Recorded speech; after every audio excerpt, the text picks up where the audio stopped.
Excel PU college ಗುರುವಾಯಿನಕೆರೆ, ಕರ್ನಾಟಕದ number 1 PU college. Admissions open now.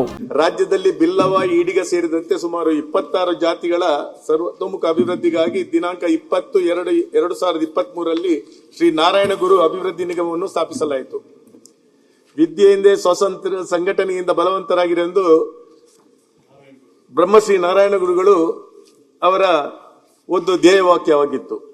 ಅಂತಲ್ಲಿ ಅವರ ಹೆಸರಿನಲ್ಲಿ ಈ ಒಂದು ನಿಗಮವು ಸ್ಥಾಪಿತವಾದಾಗ ಬಹಳಷ್ಟು ಜನರಲ್ಲಿ ಬಹಳಷ್ಟು ದೊಡ್ಡ ಒಂದು ಎಕ್ಸ್ಪೆಕ್ಟೇಷನ್ ಇತ್ತು. ಈ ನಿಗಮದಿಂದ ನಮ್ಮ ಒಟ್ಟಾರೆ ಈ ಸಮಾಜಕ್ಕೆ ಉಪಯೋಗ ಆಗ್ತದೆ ಅಂತ. ಆದರೆ ಕಳೆದ 3 ವರ್ಷಗಳಿಂದ ಈ ನಿಗಮಕ್ಕೆ ಯಾವುದೇ ತರದ ಒಂದು ಅಭಿವೃದ್ಧಿ ಆಗಲಿ, ಕಾರ್ಯವಾಗಲಿ ಈ ನಿಗಮದಿಂದ ನಡೀತಾ ಇಲ್ಲ. ಬರೀ ಒಂದು ಅಧ್ಯಕ್ಷರನ್ನು ನೇಮಕ ಮಾಡಿದ್ದಾರೆ. ಆ ಅಧ್ಯಕ್ಷರನ್ನು ಬಿಟ್ರೆ ಯಾವುದೇ ಇಲ್ಲ. ಉತ್ತರದಲ್ಲಿ ಈ ತರ ಕೊಟ್ಟಿದ್ದಾರೆ.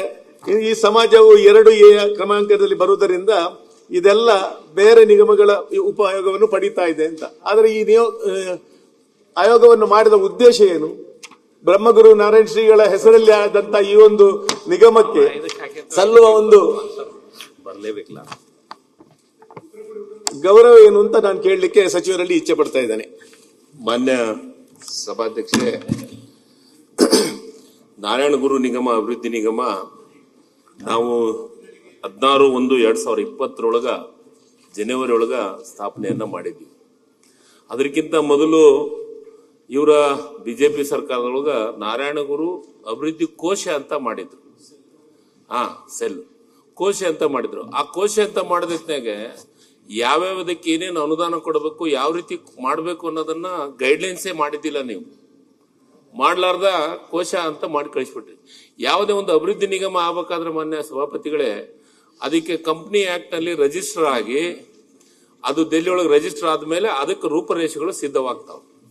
ಅದಕ್ಕೆ ಆದ ರೂಪರೇಷೆಗಳನ್ನ ಸಿದ್ಧ ಮಾಡ್ಬೇಕಂತ ಸನ್ಮಾನ್ಯ ಮುಖ್ಯಮಂತ್ರಿಗಳ ಹತ್ರ ವಿನಂತಿ ಮಾಡಿ ನಾರಾಯಣಗುರು ಅಭಿವೃದ್ಧಿ ನಿಗಮ ಮಾಡಬೇಕು ಅಂತ ಅದನ್ನ ಅಪ್ರೂವ್ ಮಾಡಿಸಿದ್ದು ಜನವರಿ ಒಳಗ ಅದನ್ನ ಅಭಿವೃದ್ಧಿ ನಿಗಮನ ಸ್ಥಾಪನೆಯನ್ನ ಮಾಡಿದೀವಿ.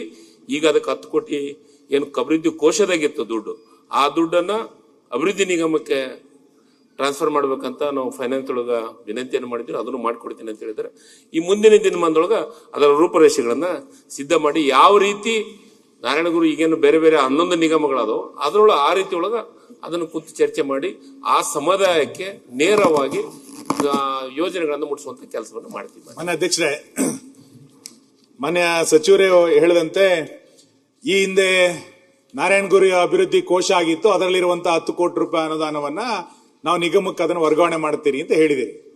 ನಾನು ನಿಮ್ಮ ಆನ್ಸರ್ ಅಲ್ಲೇ ಒಂದು ವ್ಯತ್ಯಾಸ ಇದೆ. ಜನವರಿ 2026ಕ್ಕೆ ನೀವು ನಿಗಮನ ನೋಂದಣಿ ಮಾಡಿದಿರಿ ಅಂತ ಹೇಳ್ತೀರಿ. ನಿಗಮದ ಅಧ್ಯಕ್ಷರ ನೇಮಕ ಯಾವತ್ತಾಯ್ತು? ನಿಗಮದ ಅಧ್ಯಕ್ಷರ ನೇಮಕ ಆಗಿ 8 ತಿಂಗಳ ಮೇಲೆ ಆಯ್ತು. ನೀವು ರಿಜಿಸ್ಟರ್ ಮಾಡಿದ್ರೆ ನಿಗಮದ ಅಧ್ಯಕ್ಷನ ಹೆಂಗ್ ಮಾಡಿದ್ರಿ? ಈ ಒಂದು ನಿಮಗೆ ನಿಗಮದ ಬಗ್ಗೆ ಆಸಕ್ತಿ ಇದ್ದಿದ್ರೆ ನೀವು ಅವತ್ತೇ ಅದನ್ನ ರಿಜಿಸ್ಟರ್ ಮಾಡಿ ಅದಕ್ಕೆ ಹಣಕಾಸಿನ ನೆರವನ್ನ ಕೊಡ್ತಾ ಇದ್ರಿ. ಇಲ್ಲಿ ವಿಚಿತ್ರ, ನಿಗಮ ನೋಂದಣಿ ಆಗದೆಲ್ಲ 8 ತಿಂಗಳ ಮುಂಚೆ ನಿಗಮದ ಅಧ್ಯಕ್ಷ ನೇಮಕ ಮಾಡಿಬಿಟ್ರಿ. ಯಾವ ಪುರುಷಾರ್ಥಕ್ಕೆ ನಿಗಮದ ಅಧ್ಯಕ್ಷ ನೇಮಕ ಮಾಡಿದ್ರಿ? ಹಾಗಾಗಿ ನಾನ್ ನಿಮ್ಮ ಹತ್ರ ವಿನಂತಿ ಮಾಡೋದ್ರ ಬಗ್ಗೆ ಚರ್ಚೆ ಮಾಡಲ್ಲ. ಅಧ್ಯಕ್ಷ ನೇಮಕ ಮಾಡಿ ತಪ್ಪು ನಾನು ಹೇಳಲಿಕ್ಕೆ ಹೋಗಲ್ಲ. ನಾನು ಈಗ ಕೇಳ್ತಾ ಇರೋದು, ದೇವರಾಜ ಅರಸು ನಿಗಮಕ್ಕೆ ಈ ವರ್ಷದ ಅನುದಾನದಲ್ಲಿ ಎಷ್ಟು ಅನುದಾನ ಇಟ್ಟಿದಿರಿ? ಆ ಅನುದಾನದಲ್ಲಿ ಕಡಿತಗೊಳಿಸಿ ನಾರಾಯಣಗುರು ಅಭಿವೃದ್ಧಿ ನಿಗಮಕ್ಕೆ ಇಡ್ತೀರೋ ಅಥವಾ ಸರ್ಕಾರದ ಚಿಂತನೆ ನಾರಾಯಣಗುರು ಅಭಿವೃದ್ಧಿ ನಿಗಮಕ್ಕೆ 25-26ನೇ ಸಾಲಿನಲ್ಲಿ ಕೋಶದ 10 ಕೋಟಿ ರೂಪಾಯಿಯನ್ನು ಸೇರಿಸಿಕೊಂಡಂತೆ ಎಷ್ಟು ಅನುದಾನವನ್ನು ಇಡ್ತೀರಿ ಅನ್ನೋದು ಕ್ಲಾರಿಟಿ ಮಾಡಿ. ಎರಡನೇದು, ಈ ನಿಗಮದಲ್ಲಿರುವಂತ ನಿಯಮಾವಳಿಗಳೇನು, ಯಾವ್ಯಾವ್ದಕ್ಕೆ ಇದನ್ನು ಬಳಸಬಹುದು, ಇದನ್ನೊಂದು ಸ್ವಲ್ಪ ಸ್ಪಷ್ಟನೆ ಕೊಟ್ರೆ ಉಳಿದ ಚಟುವಟಿಕೆಗಳನ್ನು ಮಾಡ್ಲಿಕ್ಕೆ ಸುಲಭ ಆಗುತ್ತೆ. ಓಕೆ, ಸಭಾಪತಿಗಳೇ, ಸನ್ಮಾನ್ಯ ಸದಸ್ಯರು ಮೊದಲಿಗೆನೆ ನಾರಾಯಣ ಗುರು ನಿಗಮವನ್ನು ನೇಮಕ ಆಗಿದೆ. ಅದು ಕೋಶ ಆಗಿರೋದ್ರಿಂದ ಅದಕ್ಕೆ ನಾವು ಅಧ್ಯಕ್ಷರನ್ನು ನೇಮಕ ಮಾಡಿದ್ದು. ಅದು ಅಭಿವೃದ್ಧಿ ನಿಗಮ ಅಂತಾನೆ, ಬಟ್ ಅದಕ್ಕೆ ಯಾವುದೂ ಮಾಡ್ಲಿಕ್ಕೆ ರೂಪರೇಷೆಗಳೇ ಆಗಲಾರ್ದಕ್ಕೆ ಅದನ್ನ ತಟಸ್ಥ ಆಗಿತ್ತು. ಈಗ ಅಭಿವೃದ್ಧಿ ನಿಗಮ ನೀವು ಹೇಳ್ದಂಗೆ ನಾವು ಜನವರಿ ಒಳಗೆ ಮಾಡಿದ್ದೀವಿ. ಈಗ ರೂಪರೇಷೆಗಳನ್ನ ಮಾಡ್ತೀವಿ. ಅದರ ಜೊತೆಗೆ 11 ನಿಗಮಗಳು ಯಾವ ರೀತಿ ಅದಾವು, ನೇರ ಸಾಲ ಇರ್ಬೋದು, ಗಂಗಾ ಕಲ್ಯಾಣ ಇರ್ಬೋದು, ಸ್ವಾವಲಂಬಿ ಸಾರಥಿ ಇರ್ಬೋದು, ಇವೆಲ್ಲವನ್ನ ನೇರವಾಗಿ ಫಲಾನುಭವಿಗಳಿಗೆ ಮುಟ್ಟುವ ರೀತಿ ಒಳಗ ಈ ವರ್ಷ ಮಾಡ್ತೀವಿ. ಅದ್ರ ಜೊತೆಗೆ ನೀವು ಒಂದು ಮಾತನ್ನು ಹೇಳಿದ್ರಿ, ಸಪರೇಟ್ ಆಗಿ ದುಡ್ಡನ್ನ ಈ ನಿಗಮಕ್ಕೆ ಕೊಡ್ತೀರಿ ಏನು ದೇವರಾಜ ಅರಸು ನಿಗಮ. ಈಗ 11 ನಿಗಮಕ್ಕೂ ಬೇರೆ ಬೇರೆ ಬಜೆಟ್ ಒಳಗೆ ಅಲೋಕೇಶನ್ ಮಾಡ್ತಾ ಇದ್ದಾರೆ. ಈಗ 10 ಕೋಟಿ ಏನು ಅಭಿವೃದ್ಧಿ ಕೋಶಕ್ಕಿದೆ. ಆ 10 ಕೋಟಿ ಅದರ ಜೊತೆಗೆ ಎಷ್ಟು ಅಂತ ಇನ್ನೂ ನಿರ್ಧಾರ ಆಗಿಲ್ಲ. ಅದು ಬರ್ತಿದೆ, ಅದು ಬಂದ್ಗಳಿಂದ ಬಜೆಟ್ನೇ ಬಂದಾಗ ತಮ್ಮ ಗಮನಕ್ಕೆ ತರುವಂತ ಕೆಲಸವನ್ನು ಮಾಡ್ತೀನಿ. ಈ ವರ್ಷ ಯಾವ ನಿಗಮಕ್ಕೆ ಎಷ್ಟು ಅನ್ನೋದನ್ನ ಇದನ್ನ ಅಲೋಕೇಶನ್ ಬಂದಾಗ ನಿಮಗೂ ಹೇಳ್ತೀನಿ. ಅದ್ರ ಜೊತೆಗೆ ನನ್ನ ಆಸೆನೂ ಇದೆ, ಆ ಅಭಿವೃದ್ಧಿ ನಿಗಮಕ್ಕೆ ಇನ್ನೊಂದಿಷ್ಟು ದುಡ್ಡನ್ನ ಕೇಳುವಂತ ಕೆಲಸವನ್ನು ಮಾನ್ಯ ಮುಖ್ಯಮಂತ್ರಿ ನಮ್ದು ಇದು ನಾರಾಯಣಗುರು ಅಭಿವೃದ್ಧಿ ನಿಗಮ ಮತ್ತು ಆ ನಿಗಮದ ವ್ಯಾಪ್ತಿ ಇಡೀ ರಾಜ್ಯದಿದೆ.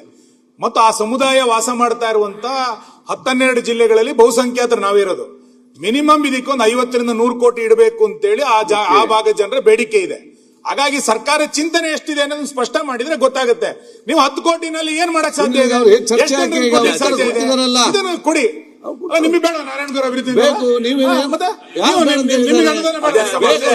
ನೀವು ಹಂಗಾಗಿ ಇದನ್ನ ಈ ನಿಗಮ ಪ್ರಾರಂಭ ಆಗ್ಲಿಕ್ಕಿಂತ ಮುಂಚೆ ಅಧ್ಯಕ್ಷ ನೇಮಕ ಮಾಡಿ ಈಗ 10 ಕೋಟಿ ಕೊಟ್ಟಿ ನಾನು ಎಲ್ಲದನ್ನ ಹಂಚ್ತೀನಿ ಅಂದ್ರೆ ಏನದನ್ನೇನು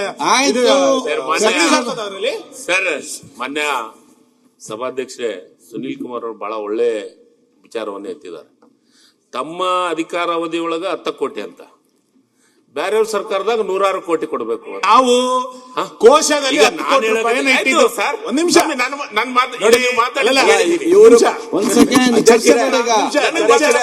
ಚರ್ಚೆ ಅಲ್ಲ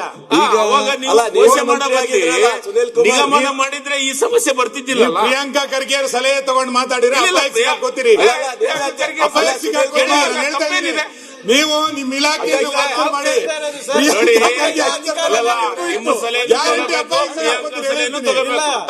ನಮ್ಗಿರೋ ಅಧಿಕಾರನೇ ನಿಮಗೂ ಇತ್ತು.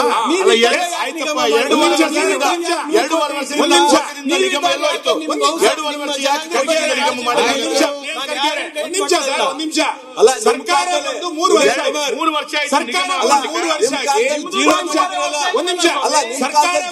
ವರ್ಷ ಆಗಿ ರಿಜಿಸ್ಟ್ರೇಷನ್ ಮಾಡ್ಲಿಕ್ಕೆ 3 ವರ್ಷ ತಗೊಂಡ್ರಿ. ಇನ್ ದುಡ್ಡು ಇಡೋದು ಯಾವ ಕಾಲಕ್ಕೆ ನೀವು? ಅಲ್ಲ ನೀವೇನೇ ಕೋಶ ಅಂತ ಮಾಡಿದ ತಕ್ಷಣ 10 ಕೋಟಿ ರೂಪಾಯಿ ಕೊಟ್ಟಿದೀವಿ. ಹೌದ್ರಿ, ಕೋಶ ನಾನೇ ಇದ್ದಿದ್ದವಾಗ ಕೋಶ ಇದ್ದಾಗ 10 ಕೋಟಿ ಕೊಟ್ಟಿದ್ರಿ. ನೀವು ನಿಗಮ ನೋಂದಣಿ ಮಾಡ್ಲಿಕ್ಕೆ 3 ವರ್ಷ ತಗೊಂಡು ಇನ್ನು ಅದಕ್ಕೆ ದುಡ್ಡು ಎಷ್ಟು ಕೊಡ್ತೀವಿ ಅನ್ನೋದ ಮಂತ್ರಿಗಳಿಗೆ ಕ್ಲಾರಿಟಿ ಇಲ್ಲ ಅಂತ. ಒಂದ್ ಸೆಕೆಂಡ್, ಈಗ ಬ್ರಹ್ಮಶ್ರೀ ನಾರಾಯಣ ಗುರು ಬಗ್ಗೆ ಈಗ ನಿಮ್ಮ ಚರ್ಚೆ ಜಾಸ್ತಿ ಆಗಿದೆ. ಈಗ ವಿಷಯ ಏನಿದೆ, ಅವರು ಪ್ರಶ್ನೆ ಕೇಳಿದವರು ಹೇಳಿದ್ದಾರೆ ಈ ಬಜೆಟ್ ಎಷ್ಟು ಅನುದಾನ. ನಾರಾಯಣ ಗುರುಗಳು ಗಾಂಧೀಜಿ ಬಂದಿದ್ದ ಕಾರ್ಯಕ್ರಮವನ್ನ ನಿಮ್ ನೇತೃತ್ವದಲ್ಲಿ ಬಹಳ ಚೆನ್ನಾಗಿ ಮಾಡಿದ್ರಿ. ಆ ಕಾರ್ಯಕ್ರಮಕ್ಕೆ ಮಾಡಿದ ಖರ್ಚಿಗೂ ನಿಗಮಕ್ಕೆ ಇರೋದಕ್ಕೂ ಬಹಳ ವ್ಯತ್ಯಾಸ ಇದೆ. ನೀವು ಅವತ್ತು ತೋರಿಸಿದಂತ ಆಸಕ್ತಿ ಆ ಸಭೆಯಲ್ಲಿ ಈಗಲೂ ಸ್ವಲ್ಪ ತೋರಿಸಿ ಹೇಳಿ ಅಲ್ಲ ಅವರಿಗೆ.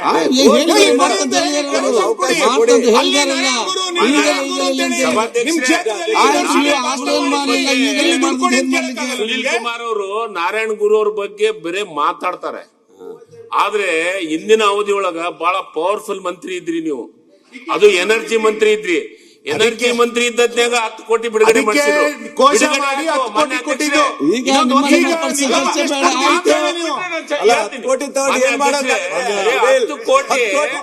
ಬಿಡುಗಡೆ ಆಯ್ತು.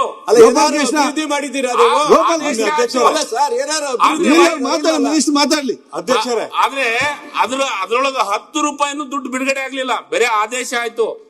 ನಮ್ಮ ಸರ್ಕಾರ ಬಂದ ಮೇಲೆ 5 ಕೋಟಿ 1 ವರ್ಷ ಬಿಡುಗಡೆ ಆಯ್ತು. ಅದಾದ್ಮೇಲೆ ಅದಕ್ಕೆ ನಾವು ಹೇಳಿದ್ವಿ, ಈ ಕೋಶದಿಂದ ಸಮುದಾಯಕ್ಕೆ ಒಳ್ಳೇದಾಗಲ್ಲ, ಈ ಕೋಶ ಮಾಡಿದ್ರಂದ್ರೆ ಯಾವುದಕ್ಕೂ ಸಮುದಾಯಕ್ಕೆ ಒಳ್ಳೇದಾಗಲ್ಲ ಅನ್ನೋ ದೃಷ್ಟಿಕೋನವನ್ನು ಇಟ್ಕೊಂಡ್ರೆ ಅಭಿವೃದ್ಧಿ ನಿಗಮವನ್ನು ಸ್ಥಾಪನೆ ಮಾಡಿದ್ವಿ. ಅಭಿವೃದ್ಧಿ ನಿಗಮ ಸ್ಥಾಪನೆ ಮಾಡಿದ್ದು ನೀವ್ ಹೇಳ್ದಂಗೆ ಕೋಶ ಆದ್ಮೇಲೆ ಅದಕ್ಕೆ 1 ವರ್ಷ ಆಯ್ತು. ನಾವು ಲಾಸ್ಟ್ ಇಯರ್ ನಮ್ಮ ಹತ್ರ ನಾವು ಅದನ್ನ ಅನೌನ್ಸ್ ಮಾಡಿದ್ದು, ಹೋದ ವರ್ಷ ಅಭಿವೃದ್ಧಿ ನಿಗಮ ಅಂತ ಅನೌನ್ಸ್ ಮಾಡಿದ್ದು. ಅನೌನ್ಸ್ ಮಾಡಿದ ಮೇಲೆ ಅದಕ್ಕೆ ಈಗ ರಿಜಿಸ್ಟರ್ ಮಾಡಕ್ಕೆ ಕನಿಷ್ಠ 5-6 ತಿಂಗಳ ಬೇಕು. ಮಾನ್ಯ ಸಭಾಪತಿಗಳೇ, ಈಗೆಲ್ಲವೂ ಮಾಡಿದ್ದೀವಿ. ಈ ವರ್ಷ ಆ 10 ಕೋಟಿನೂ ಆ 10 ಕೋಟಿ ಜೊತೆಗೆ ಈ ಸತೆನೂ ಹೆಚ್ಚು ಕೊಡಬೇಕು ಅಂತ ಮುಖ್ಯಮಂತ್ರಿಗಳು ಉದ್ದೇಶ ಇದೆ. ಗುರು ಬಗ್ಗೆ ನಿಮಗಿಂತಲೂ ಹೆಚ್ಚು ಕಮಿಟ್ಮೆಂಟ್ ನಮ್ಮ ಪಕ್ಷಕ್ಕೆ ಮತ್ತು ನಮ್ಮ ಸರ್ಕಾರಕ್ಕಿದೆ. ಅದಕ್ಕೆ ನಾವು ನೀವೇನು ಆಸೆ ಇಟ್ಕೊಂಡಿದ್ರಲ್ಲ, ನಿಶ್ಚಿತವಾಗ್ಲೂ ನಾವು ಅದಕ್ಕೆ ನಿಗಮಕ್ಕೂ ಮತ್ತೆ ಇನ್ನೊಂದು ಮಾನ್ಯ ಅಧ್ಯಕ್ಷ, ಹಿಂದುಳಿದ ವರ್ಗಕ್ಕೆ ಅತಿ ಹೆಚ್ಚು ಅನುದಾನವನ್ನ ನಿಗಮಗಳಿಗೆ ಕೊಟ್ಟಿದ್ದು ಈ ಸನ್ಮಾನ್ಯ ಸಿದ್ದರಾಮಯ್ಯ ಮುಖ್ಯಮಂತ್ರಿಗಳಾದ್ಮೇಲೆನೆ. ಅದಕ್ಕಿಂತ ಮೊದಲು ಬಹಳ ಬೇರೆ 100 ಕೋಟಿ ದೇವರಾಜ ಅರಸಕ್ಕೆ 100 ಇತ್ತು. ದೇವರಾಜ ಅರಸ ವ್ಯಾಪ್ತಿಯೊಳಗೆ ಕೆಲಸ ಸದನದಲ್ಲಿ ಯಾವ್ದೋ ಅಧ್ಯಕ್ಷೆ, ಸದನದಲ್ಲಿ ತಪ್ಪ ಆನ್ಸರ್ ಕೊಟ್ಟರೆ ನಾವೀಗ ಸುಮ್ಮನೆ ಕೂತ್ಕೋಬೇಕಾಗ ಇದ್ದಿದ್ದನ್ನು point of order sir, point of order. ನಾನು ಇದ್ದಿದ್ದನ್ನು ನಾನು ಕೂತ್ಕೊಳ್ಳೋ ನಿಮಿಷ ಆಯ್ತು ಹೇಳಿ. ಇವ್ರು ಸಚಿವರು ಇವರು ಹೇಳ್ತಾ ಇರೋದೇನು, ನಮ್ಮ ಸರ್ಕಾರದಲ್ಲಿ ನಿಗಮಗಳಿಗೆ, ಹಿಂದುಳಿದವರ್ಗ ನಿಗಮಗಳಿಗೆ ಜಾಸ್ತಿ ಅನುದಾನ ಕೊಟ್ಟಿದ್ರಿ ಅಂತ ತಪ್ಪ ಆನ್ಸರ್ ಕೊಡ್ತಾ ಇದ್ದಾರೆ. ಯಾಕೆಂದ್ರೆ ನಾನು ಹೇಳ್ತೀನಲ್ಲ, ನೀವು ಹಿಂದಿನ ನಮ್ಮ ಸರ್ಕಾರದ ಕಾಲದಲ್ಲಿ ಎಷ್ಟು ಬ್ಯಾಕ್ವರ್ಡ್ OBC ನಿಗಮಗಳಿಗೆ ಎಷ್ಟು ಕೊಟ್ಟಿತ್ತು, ಈಗ ಎಷ್ಟು ಕೊಟ್ಟಿದ್ರು ಅಂತ ಟೇಬಲ್ ಮಾಡಿ ಟೇಬಲ್ ಮಾಡಿ. ಸುಳ್ಳು ಸುಳ್ಳು answer ಕೊಡಬಾರ್ದು.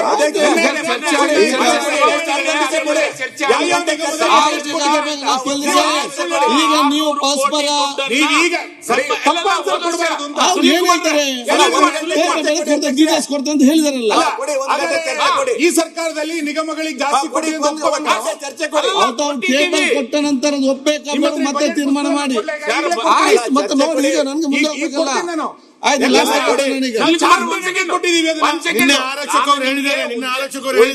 ಪ್ರೂಫ್ ಅನ್ನ ಕೊಡ್ತೀನಿ. ಬಜೆಟ್ ಒಳಗೆ ಹೋದ ವರ್ಷ ಅನೌನ್ಸ್ ಮಾಡಿದ್ದೆ ಪ್ರೂಫ್ ಅನ್ನ ಕೊಡ್ತೀನಿ. ಒಂದ್ ಗಂಟೆ ಚರ್ಚೆ ಕೊಡ್ರಿ. ಚರ್ಚೆಗೆ ನೀವು ಮಾಡ್ತಾ ಇದ್ದೆ ಮಾಡಲಿ ಕೊಡ್ತೀನಿ ರೀ. 1600 ಕೋಟಿ ಕೊಟ್ಟಿದ್ದೀವಿ ಎಲ್ಲ ನಿಗಮಕ್ಕೂ. 100 ಕೋಟಿ ಒಕ್ಕಲಿಗ ನಿಗಮ, ಲಿಂಗಾಯತ್ ನಿಗಮಕ್ಕೂ 100 ಕೋಟಿ ಇದ್ದಿದ್ದು 287 ಕೋಟಿ ಆಗಿದೆ. ಕೊಟ್ಟಿದ್ದೀವಿ. ಅದಕ್ಕೆ ನಾನು ಹೇಳ್ತಾ ಇರೋದು, ಸುಮ್ಮನೆ ಹೇಳಕತ್ತಿಲ್ಲ. ಈಗ ನಾರಾಯಣಗುರು ವಿಚಾರವನ್ನ ಬಂದದ್ನಾಗ ನಾರಾಯಣಗುರಿಗೆ ಅಭಿವೃದ್ಧಿ ನಿಗಮ ಸ್ಥಾಪನೆ ಆಗಿದೆ. ಅದಕ್ಕೆ ಈ ವರ್ಷ ನಾವು ರೂಪರೇಷೆಗಳನ್ನ ಮಾಡಿ ಎಲ್ಲ ನೇರವಾಗಿ ಫಲಾನುಭವಿಗಳಿಗೆ ಮುಟ್ಟಿಸುವ ರೀತಿಯೊಳಗೆ ಕೆಲಸವನ್ನು ಮಾಡಿಸ್ತೀವಿ. ಕೊಡ್ತೇನಪ್ಪ, ಒಂದ್ ನಿಮಿಷ ಏನ್ ಕೇಳ್ತೇನೆ. ಅವ್ರು ಆಗ ಬಂದು ಹೇಳಿದ್ದಾರೆ. ಸನ್ಮಾನ್ಯ ಅಧ್ಯಕ್ಷರೇ, ಈ ಮಂಗಳೂರಿನ ವಿಧಾನಸಭೆ ಮಾಡ್ಬಿಡಿ, ಎಲ್ಲ ಅಲ್ಲಿ ಬಿಜೆಪಿ ಗೆದ್ದು ಬಂದಾರೆ, ಅವ್ರಿಗೆ ಕೊಟ್ಕೊಂಡು ಅವ್ರನ್ನೇ 3 ಗಂಟೆ ಸುಮ್ಮನೆ ಕೂತ್ಕೊಳ್ತೀವಿ. ಅಲ್ಲ ಗೌಡ್ರೆ, ನೆಕ್ಸ್ಟ್ ನಿಮ್ಮ ಹಾಸನದಲ್ಲಿ ನೀವೇ ಮಾಡ್ಕೊಳ್ಳಿ ಸರ್. ಒಂದು ಸಭೆ ಸಪರೇಟ್ ಒಂದು ಸಭೆನ ಮಾಡ್ಕೊಳ್ಳಿ. ಇಲ್ಲ ನೋಡಿ, ಯಾಕೆ ಇಷ್ಟು ಸೀರಿಯಸ್ ಆಗಿ ಮಾತಾಡ್ತೀನಿ ಅಂತ ಹೇಳಿದ್ರೆ, ಹಿಂದುಳಿದವರ್ಗಲ್ಲಿ 4ನೇ ಅತಿ ದೊಡ್ಡ ಸಮುದಾಯ ಅದು ನಾಮಧಾರಿಗಳು. ಪಾಯಿಂಟ್ ಸಜೆಷನ್ ಇದ್ರೆ ಕೊಡಿ ಅಷ್ಟೇ. ಈಗ ಹೋದ ಸಲ ಕೂಡ ನಾನು ಪ್ರಸ್ತಾಪ ಮಾಡಿದ್ದೆ, ಕೇವಲ ಒಂದು ಬಜೆಟ್ ಅಲ್ಲಿ ಕೇವಲ 1 ಲಕ್ಷ ರೂಪಾಯಿ ಕೊಟ್ಟಿದ್ದೀರಿ, ಅನ್ಯಾಯ ಆಗಿದೆ ಅಂತೇಳಿ. ಹಾಗಾಗಿ ಮತ್ತೆ ನಾವು ಯಾಕೆ ಇದು ಮಾಡ್ತೀವಿ ಅಂತ ಹೇಳಿ ನಾನು ಮೊದಲೇ ಹೋದ ಕೂಡ ಇದೇ ಮಾತನ್ನು ಹೇಳಿದೆ. ನಮ್ಗೆಲ್ರಿಗೂ ಆ ಸಮುದಾಯ ಋಣ ನಮ್ಗಿದೆ. ಆ ಕಾರಣಕ್ಕೆ we are so serious about this matter. ಆ ಕಾರಣಕ್ಕೋಸ್ಕರ ನಾವು ಮತ್ತೆ ಹೇಳುವಂಥದ್ದು ಸರ್, 1,25,000 ಜನ ವಲಸೆ ಹೋಗ್ತಿದ್ದಾರೆ ಸರ್. ಉತ್ತರ ಕರ್ನಾಟಕದಲ್ಲಿ ವಲಸೆ ಹೋಗ್ತಾರೆ. ಅವ್ರು ಶೇಂದಿ ಕೆತ್ತುವಂಥದ್ದು ಅವ್ರ ಹಕ್ಕನ್ನ ಕೆಸ್ಕೊಳ್ಳಾಗಿದೆ. ಉಡುಪಿ ಮಂಗಳೂರು ಬಿಟ್ರೆ ಬೇರೆ ಎಲ್ರಿಗೂ ಅವಕಾಶ ಕೊಡ್ತಾ ಇಲ್ಲ. ಬೇರೆ ಕಡೆ ಹೋಗ್ತಾ ಇದ್ದಾರೆ. ಆದ್ರೆ ಬೇರೆ ಮಹಾರಾಷ್ಟ್ರ ಇರ್ಬೋದು, ಗೋವಾ ಇರ್ಬೋದು, ಅಥವಾ ಆಂಧ್ರ ಇರ್ಬೋದು, ಇಲ್ಲಿ ಎಲ್ಲ ಶೇಂದಿ ತೆಗಿಲಿಕ್ಕೆ ಆ ಸಮುದಾಯಕ್ಕೆ ಅವಕಾಶ ಕೊಟ್ಟಿದ್ದೀರಿ. ಕರ್ನಾಟಕದಲ್ಲಿ ಅದನ್ನ ಡಿನೈ ಮಾಡಿದ್ದೀರಿ. ಆ ಕಾರಣಕ್ಕೋಸ್ಕರ ಅದನ್ನು ಕೂಡ ಕನ್ಸಿಡರ್ ಮಾಡಬೇಕು. ವಿಶೇಷವಾಗಿ ಅವ್ರು ಹೇಳಿದಾಗೆ ಒಂದು ಅಭಿವೃದ್ಧಿ ನಿಗಮ ಅಂತ ಮಾಡಿ ಅಧ್ಯಕ್ಷನ ನೇಮಕ ಮಾಡಿ ಅವ್ರಿಗೆ ಅನುದಾನ ಕೊಟ್ಟಿಲ್ಲ ಅಂತ ಹೇಳಿದ್ರೆ ಸಜೆಷನ್ ಕೊಡಿ. ಈಗ ಹಾಗಾಗಿ ಒಂದು ಹೋಸಲ ಅವರು ಹೇಳಿದ್ದಾರೆ ಕನಿಷ್ಠ ಒಂದು 500 ಕೋಟಿ ರೂಪಾಯಿ ಹೌದು 500 ಕೋಟಿ ರೂಪಾಯಿ ಏನಾಗುತ್ತೆ ಇವ್ರೆ, ಇಡೀ ರಾಜ್ಯದಲ್ಲಿ 26 ಸಮುದಾಯ ಇದೆ. ಮಾನ್ಯ ಅಧ್ಯಕ್ಷರೇ, ಮಾನ್ಯ ಮಂತ್ರಿಗಳಿಗೆ ಮತ್ತು ಸರ್ಕಾರಕ್ಕೆ ನಾನು ಹೇಳೋದೇನೆಂದ್ರೆ, ಬ್ರಹ್ಮಶ್ರೀ ನಾರಾಯಣ ಗುರು ಸ್ವಾಮಿಗಳು ಅಂತ ಹೇಳಿದ್ರೆ ಜಗತ್ತಿಗೆ ಸಂತ. ಅಲ್ಲಲ್ಲ, ನಾನು ಹೇಳೋದು ಕೇಳಿ, ಜಗತ್ತಿಗೆ ಸಂತ. ಮಹಾತ್ಮ ಗಾಂಧೀಜಿ ಅವರು, ವಿವೇಕಾನಂದ ಅವರ ಬಳಿಗೆ ಹೋಗಿ ಅವರ ಮಾರ್ಗದರ್ಶನ ಪಡೆದ ಅಂತವರ ಹೆಸರನ್ನು ಇಟ್ಟುಕೊಂಡು ಕೇವಲ ಒಂದು ಇದಕ್ಕಾಗಿ ಮಾತ್ರ ಒಂದು ನಿಗಮ ಮಾಡಿ ಅವರಿಗೆ ಅವರ ಹೆಸರಿಗೆ ಅವಮಾನ ಮಾಡಬೇಡಿ. ಆ ಸಮುದಾಯದಲ್ಲಿ ಹುಟ್ಟಿದವನಾಗಿ ನಾನು ಹೇಳ್ತಾ ಇರೋದು. ಬ್ರಹ್ಮಶ್ರೀ ನಾರಾಯಣ ಅಭಿವೃದ್ಧಿ ನಿಗಮ ಅಂತ ಹೇಳಿಕೊಂಡು ಆ ನಿಗಮವನ್ನ ಮಾಡಿ ಯಾರನ್ನೊಬ್ಬ ಅಧ್ಯಕ್ಷ ಮಾಡಿ ಏನೂ ಅದಕ್ಕೆ ಅನುದಾನ ಕೊಡದೆ ದೊಡ್ಡ ಸಮುದಾಯ ಕರ್ನಾಟಕ ರಾಜ್ಯದಲ್ಲಿ ಇದೀಗ ನಾಮದಾರಿ, ಬಿಲ್ಲವ, ಪೂಜಾರಿಗೆ ಬೇರೆ ದೊಡ್ಡ ಸಮುದಾಯ. ಆ ಸಮುದಾಯ ಅವರು ಕೇರಳದಲ್ಲಿ ಹುಟ್ಟಿ ಇವತ್ತು ಕೇರಳದ ಇಡೀ ಕೇರಳ ರಾಜ್ಯದ ಎಲ್ಲಾ ಧರ್ಮದವರನ್ನು ದೇವರಂತ ಪೂಜಿಸ್ತಾರೆ. ಅಂತವರ ಹೆಸರನ್ನು ಇಟ್ಟುಕೊಂಡು ಆ ನಿಗಮದ ಹೆಸರನ್ನಿಟ್ಟು ಆ ನಿಗಮವನ್ನ ತಂದು ಅದಕ್ಕೆ ನೀವು ಅನುದಾನವನ್ನ ಸರಿಯಾಗಿ ಕೊಡದಿದ್ರೆ ಖಂಡಿತವಾಗಿಯೂ ನಾರಾಯಣ ಗುರುಗಳ ಹೆಸರಿಗೆ ಕಳಂಕ ತರುವುದಾಗ್ತದೆ. ದಯವಿಟ್ಟು ತಾವು ಗಮನಿಸಬೇಕು. ಕೆಲಸ ಮಾಡಿ, ಬ್ರಹ್ಮಶ್ರೀ ನಾರಾಯಣ ಗುರು ಕಾರ್ಯಕ್ರಮಕ್ಕೆ ಸರ್ಕಾರ ಕೊಂಡೊಂದಿರ್ತದೆ. ಮತ್ತೆ ನಿಮ್ಮ ಶಾಸಕರ ನಿಧಿಯಿಂದಲೂ ಕೂಡ ಬೇಕಾದ ಅನುದಾನ ನೀಡಬಹುದು. ಅದನ್ನು ನಾವೆಲ್ಲ ಕೊಟ್ಟಿದ್ದೇವೆ, ನೀವು ಕೂಡ ಕೊಡಿ. ಅಲ್ಲಿ ಈಗ ಅಧ್ಯಕ್ಷರೇ, ಹಿಂದೆ ಅವ್ರದೇ ಸರ್ಕಾರದಲ್ಲಿ ಚರ್ಚೆ ಬೇಡ, ಅವರೇ ಸರ್ಕಾರದಲ್ಲಿ ಕೋಶ ಮಾಡಿಬಿಟ್ಟು ಏನೇನು ಅಭಿವೃದ್ಧಿ ಮಾಡುವಂತ ಚಿಂತನೆ ಮಾಡಲಿಲ್ಲ. ಇವತ್ತು ನಮ್ಮ ಸರ್ಕಾರ ಇವತ್ತು ಅಭಿವೃದ್ಧಿ ನಿಗಮ ಮಾಡಿ ಕೊಡಬೇಕಂತಾಗಿದೆ. ನಾನು ಮಂತ್ರಿಗಳು ಹೇಳೋದಿಷ್ಟೇ, ಲಿಂಗಾಯತರ ಸಮಾಜಕ್ಕೆ 200-300 ಕೋಟಿ ಕೊಡ್ತೀರಿ, ನಮ್ಮ ಸಮಾಜಕ್ಕೆ ಇರುವಂತಕ್ಕೆ ಯಾಕೆ 100 ಕೋಟಿ ಕೊಡಬಾರ್ದು ನೀವು? ಆಯ್ತಮ್ಮ, ಚರ್ಚೆ ಅಲ್ವಾ? ಆದ್ರೆ ಸುನೀಲ್ ಕುಮಾರ್ ಅವ್ರು ಮಾತಾಡಿದ್ರು, ಕೋಶ ಮಾಡಿ ಏನು ಅವರು ಅಭಿವೃದ್ಧಿ ಮಾಡ್ಲಿಲ್ಲ ಅಲ್ವಾ? ಹಾಗಾಗಿ ಈ ಸಮಾಜ ನಮ್ಮ 4ನೇ ಸ್ಥಾನದಲ್ಲಿರುವುದರಿಂದ ಇದಕ್ಕೆ ಒಂದಿಷ್ಟು ಅಭಿವೃದ್ಧಿ ಪರವಾಗಿ ಕೊಡಬೇಕು. ಯಾಕಂದ್ರೆ ಸುಮ್ಮನೆ 10 ಕೋಟಿ ಅವ್ರ ಕೋಟಿ 10 ಕೋಟಿ ಬೇಕಾಗುತ್ತೆ ಅಧ್ಯಕ್ಷರು. ಇದು ಉಪಯೋಗ ಆಗೋದಿಲ್ಲ. ನಾನು ಹೇಳ್ತಾ ಇರೋದು ಸರ್ಕಾರ 100 ಕೋಟಿ ರೂಪಾಯಿ ಬಿಡುಗಡೆ ಮಾಡ್ಬೇಕು. ಆಯ್ತು. ಇದು ಅಲ್ಲ ಸರ್, ನಮಗೆ ಏನಾಗಿದೆ, ನಾವು ಸಮಾಜದ ತಲೆ ಎತ್ತಲಿಕ್ಕೆ ಆಗೋದಿಲ್ಲ. ಇವತ್ತು ಪರಿಸ್ಥಿತಿ ಹಾಗಾಗಿದೆ ಇವತ್ತು. ಅದಕ್ಕಾಗಿ ದಯವಿಟ್ಟು ಮಂತ್ರಿಗಳು ಹೇಳೋದಿಷ್ಟೇ, ನೀವು 100 ಕೋಟಿ ರೂಪಾಯಿನ ಈ ಸರಿ ಮುಖ್ಯಮಂತ್ರಿಗಳಿಗೆ ಹೇಳಿ ಬಿಡುಗಡೆ ಮಾಡಿಸಿ. ನೀವು ನಿಶ್ಚಿತವಾಗ್ಲೂ ಮಾನ್ಯ ಸಭಾಪತಿಗಳೇ, ಅವ್ರೇನು ನಾರಾಯಣ ಗುರುಗಳ ಬಗ್ಗೆ ಹೇಳಿದ್ರಲ್ಲ, ಅವಾಗ ಅವರು ಶಾಸಕರಾದತ್ನಾಗ ಅದ್ರ ಬಗ್ಗೆ ಚಿಂತನೆ ಮಾಡ್ಲಿಲ್ಲ. ಈಗ ಗೌರವ ಕಮ್ಮಿ ಆಗುತ್ತೆ. ಗೌರವ ಕಮ್ಮಿ ಆಗ ಪ್ರಶ್ನೆ ಇಲ್ಲ ನಾರಾಯಣ ಗುರುಗಳಿಗೆ. ನಾವು ಅದು ವಿಶೇಷವಾಗಿ ಅವರ ತತ್ವ ಸಿದ್ಧಾಂತದೊಳಗೇನೆ ನಾವು ಕೆಲಸವನ್ನ ಮಾಡ್ತಾ ಇರೋದು. ಅದಕ್ಕೆ ನಾರಾಯಣ ಗುರು ಬಗ್ಗೆ ವಿಶೇಷವಾದಂತ ಕಾಳಜಿ ಇರೋದ್ರಿಂದ ನಾವು ಈ ಸತಿ ಹೆಚ್ಚು ಅನುದಾನವನ್ನ ಬೇಕು ಅಂತ ಮುಖ್ಯಮಂತ್ರಿ ಗಮನ ತರುವಂತ ಕೆಲಸ. ನ್ಯೂಸ್ ಫಸ್ಟ್ ನಿರ್ಭೀತಿಯಿಂದ ನಿಮ್ಮ ಪರವಾಗಿ.